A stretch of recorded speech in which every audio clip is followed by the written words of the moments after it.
специален поздрав за Киро и Катя и за техния принц Валето. Една любов неразделна.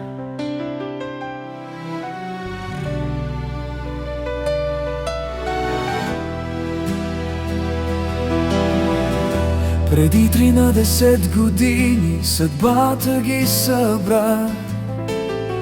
Две сърца поеха по една звезда.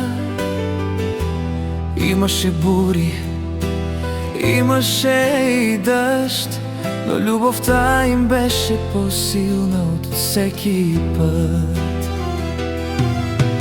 Рамо до рамо, през радост и болка, никога не спряха да вярват в любовта. Когато светът изглеждаше студен и ням, те се държаха за ръце и продължаваха напред. Любов за винаги, любов без край. Две души се срещнаха в земния рай. На 19 юни в този свят красив ще кажа да, за живот щастлив. Любов за винаги, любов до вечността, запалена звезда в техните сърца.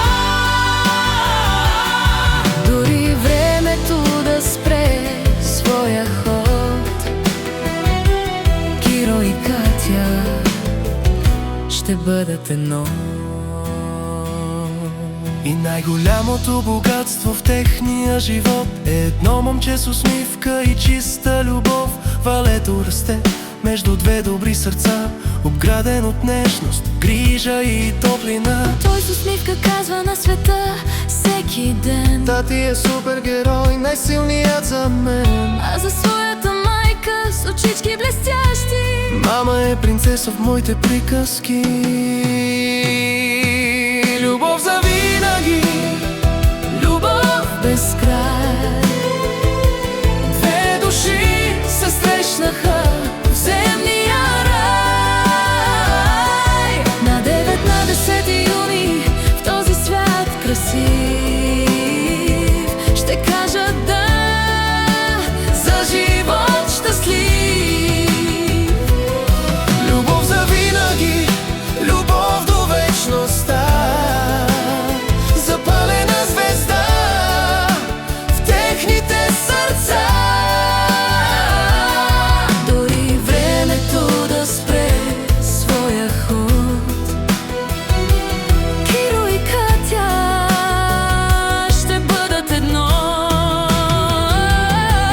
В черния мерцедес по пътя летят мечтите им, заедно напред вървят с номер 5198 по пътя блести, като знак, че съдбата ги е благословила ти.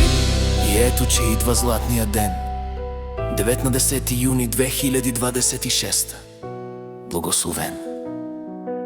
Пред Бог и пред света ще се закълнат, че никога един друг няма да предада. Заедно днес, заедно утре, заедно в изгреви и звездни утрини, заедно в смях, заедно в мечти, любовта им вечно ще гори. Киро и Катя, една съдба, едно сърце, с Валето до тях по житейското море. И когато някой попита как изглежда любовта, ще разкажат историята на тяхното семейство и вечността.